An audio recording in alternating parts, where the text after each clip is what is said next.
Welcome back to depressed voice. అయితే మీకు ఇప్పుడు ఒక ముల్లా నస్రుద్దీన్కి సంబంధించిన ఒక అద్భుతమైన స్టోరీ చెప్తా. అదేంటంటే, ఒకరోజు ముల్లా నస్రుద్దీన్ అలా నడుస్తూ నడుస్తూ ఒక ఊళ్ళోకి వెళ్తాడు.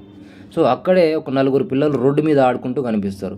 వాళ్ళకి ఆ ఆడుకుంటున్న పిల్లలకి ఒక ఆక్రోట్ కాయలున్న సంచి ఒకటి దొరుకుతుంది. సో ఆ పిల్లలు ఆ ఆక్రోట్ కాయలను పంచుకునే క్రమంలో ఎవరికి ఎన్ని పంచాలనో అర్థం కాక, సరి సమానంగా ఎట్లా పంచాలనో అర్థం కాక వాళ్ళలో వాళ్ళే గొడవ పడుతూ ఉంటారు.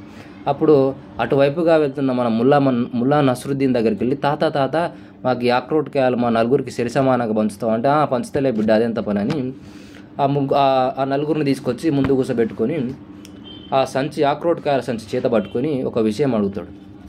మీకు ఈ ఆక్రోట్ కాయలను పంచుతా కానీ దేవుడి పద్ధతిలో పంచాలా లేకపోతే మనుషుల పద్ధతిలో పంచాలా అని ముల్లా నస్రుద్దీన్ అడుగుతాడు. అయితే ఆ పిల్లలు కాసేపు ఆలోచించి, మనిషి కంటే దేవుడి గొప్పవాడు కాబట్టి దేవుడి పద్ధతిలో పంచండి తాత అని అడిగితే, సరే బిడ్డ అని ఆక్రోట్ కాయలు ఉన్న సంచిలో చేతి పెట్టి మొదటి పిల్లగానికి ఒక 2 కాయలు ఇస్తాడు. మళ్ళీ చేతి పెట్టి ఈసారి రెండో పిల్లగానికి ఒక పిరికిల నిండా కాయలు ఇస్తాడు. ఈసారి మూడో పిల్లగాడికి 2 పిరికిట్ల కాయలు ఇస్తాడు. 2 పిరికిట్ల కాయలు. ఇక 4గో పిల్లగానికి ఇవ్వడానికి ఆ సంచిలో ఏం మిగిలి ఉండవు.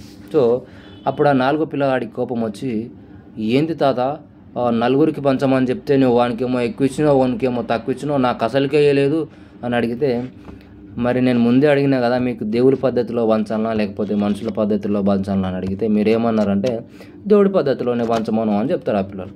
మరి దేవుడి పద్ధతిలో న్యాయమేడుందిరా? ఒకరినేమో అమీర్గా పుట్టించిండు, ఒకరినేమో పకీర్గా పుట్టించిండు. అంటే ఒకరిని ఉన్నోనిగా పుట్టించిండు, ఒకరిని లేనోనిగా పుట్టించిండు. కాబట్టి మీరు అడిగిన దేవుడి ప్రకారం సరి సమానంగా పంచడం రాదు. ఒకరికి ఎక్కువ ఒకరికి తక్కువ మాత్రమే పంచనీకి వస్తుంది. ఒకవేళ మీరు మనుషుల పద్ధతిలో అడిగినంటే నేను నలుగురికి సరి సమానంగా పంచటోని అని మన ముల్లా నస్రుద్దీన్ చెప్తాడు. ఇది స్టోరీ.